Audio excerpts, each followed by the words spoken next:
성경 말씀은 여러분이 어디선가 들어본 말씀, 특별히 크리스마스 시즌이 가까우면 우리가 자주 듣게 되는 말씀입니다. 처녀가 잉태하여 아들을 낳을 것이다. 그 이름을 임마누엘이라 하리라. 처녀가 아기를 낳는다. 이걸 우리 식으로 말하면 사고친 거죠. 그런데 성경은 성경의 표현을 빌리면 그것은 위대한 징조다. 우리의 축복의 징조이고 구원의 징조다. 잘 아시는 대로 이것은 마리아라는 처녀가 남자를 알지 못했던 처녀가 성령에 의해서 잉태되어 예수 그리스도라는 메시아가 세상에 올 거라는 예언입니다.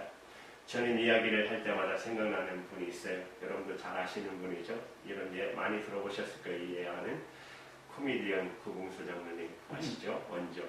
이분이 예수를 믿고 교회에 다니기 시작할 때 같은 동료 친구들이 이런 말을 하더래요. 어느 날 와서 이렇게 말하더래요. 야, 너는 처녀 마리아가 애를 뱉다는 말도 안 되는 그런 소리를 너는 믿고 교회를 다니느냐 그러더래요. 그래서 구봉수 장로님이 이렇게 대답했대요. 야, 마리아 남편 요셉도 가만히 있는데 너희들이 왜 야단이야? 맞는 얘기죠. 남편도 가만히 있는데.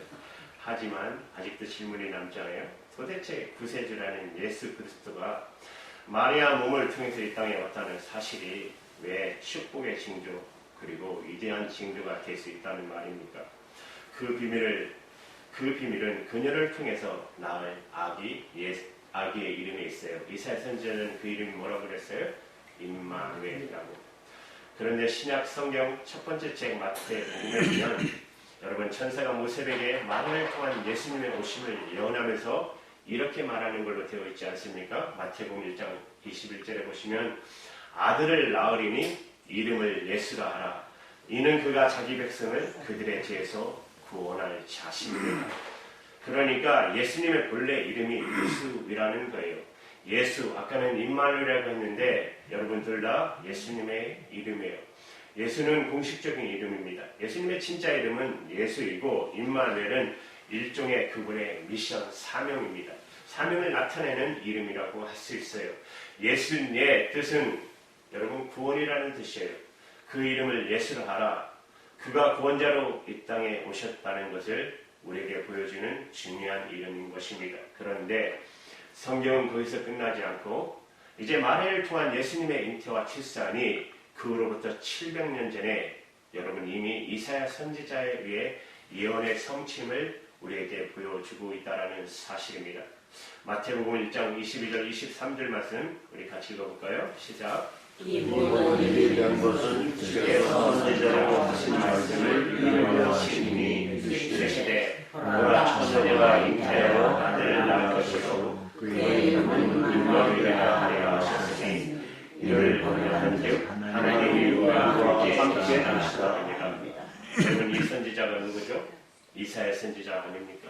이사야 선지자를 통해서 하신 말씀을 이룬 것이고 예수님은 어느 날 우연히 이 땅에 태어난 것이 아니라 700년 전에 이미 남자를 알지 못한 처녀를 통해서 신기하게 잉태되어 예수라는 메시아가 출생할 것이다. 예수님의 탄생은 여러분 700년 전에 이미 그 예언의 성취라는 사실입니다. 이것이 사실이니 얼마나 놀라워요. 그렇다면 도대체 예수라는 존재는 왜 마리아를 통해 오셨을까? 마리아는 여인을 통해 이 땅에 오신 예수님의 미션, 그 사명은 무엇입니까? 구원의 하나님을 계시하시기 위해서 오셨다는 것입니다. 구원의 하나님을 우리에게 보여주시기 위해서 이 땅에 구세주로 오신 예수님의 역할을 상징하는 또 하나의 이름이 뭐라고요? 임마누엘이라고 이미 말씀드렸어요. 임마누엘, 히브리어 아닙니까? 히브리어인데 임이라는 말은 히브리어의 뜻은 함께라는 뜻이에요. 엘은요, 여러분 잘 아시죠? 엘로힘, 하나님 아닙니까? 하나님. 그래서 임마누엘 하게 되면 하나님이 우리와 함께 계시다 이런 뜻을 갖고 있어요. 다시 말하면 예수라는 존재는 저와 여러분과 우리와 함께 하시기 위해서 우리 가운데 오신 분, 그분이 바로 예수 그리스도이십니다. 그분은 본래 하나님이십니다. 눈으로 볼 수 없는 영적인 분이십니다. 그분이 육신을 입고 이 땅에 오셨어요. 그분이 바로 예수 그리스도이십니다. 이것을 여러분 기독교교에서는 성육신하고 이르라고 말합니다. 인카네이션, 육신을 입고 눈에 보이지 않는 영이신 하나님이 저와 여러분과 꼭 맞춘 육신을 입고 오셨다는 거예요. 그래서 성육신 이렇게 말하는 것입니다. 그 설명이 쉽지는 않습니다. 여러분, 그래서 성경 요한복음 1장 14절은 이 진리를 우리에게 이렇게 기록하고 있어요. 한번 같이 읽어볼까요? 시작. 말씀이 육신이 되어 우리 가운데 거하시매 우리가 그의 영광을 보며 아버지의 전생의 영광이요 은혜와 진리가 충만하다. 예수 그리스도는 진리의 영, 본래 진리의 말씀, 하나님의 말씀, 하나님이신데 그분이 육신이 되어 우리 가운데 오셨음에 우리가 보니까 그분이 바로 아버지의 독생자의 영광이었다.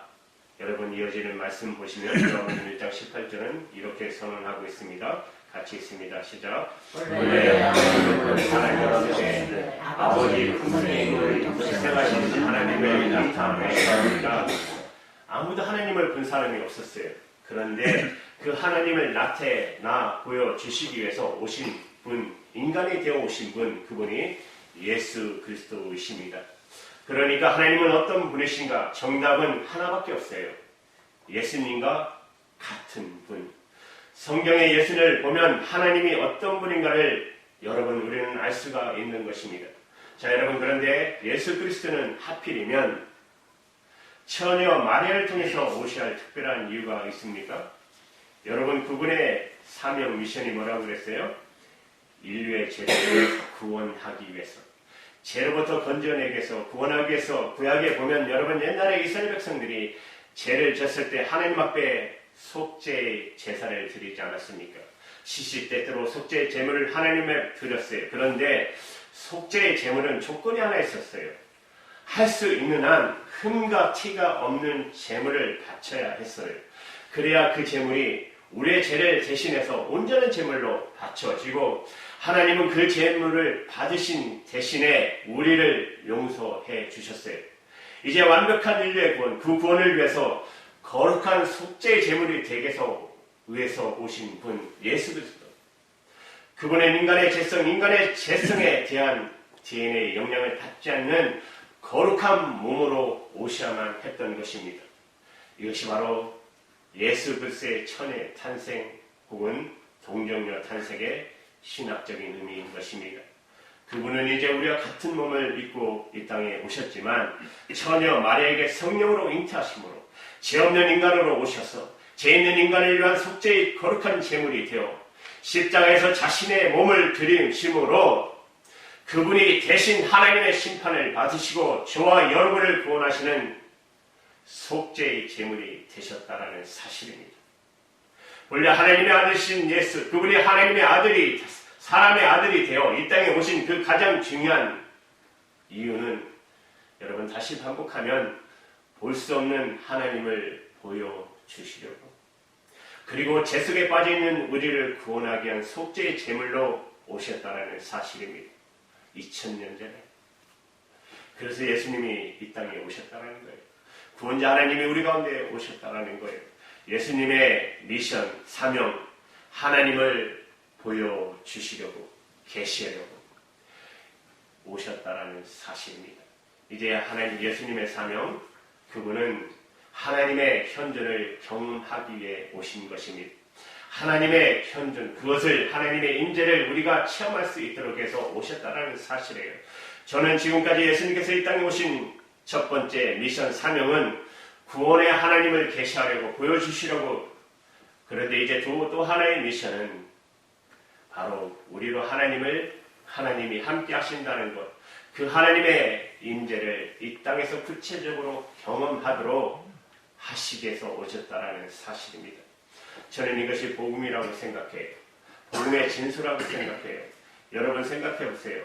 예수라는 분이 본래 하나님이신데 2000년 전에 이 땅에 구원자로 그분이 오셨다 해도 그 구원의 하나님을 지금 여기서 우리가 정말 만날 수 없다면, 그리고 구원의 하나님을 지금 여기서 우리가 경험할 수 없다면 그 하나님은 우리와 아무런 관계가 없을 거예요.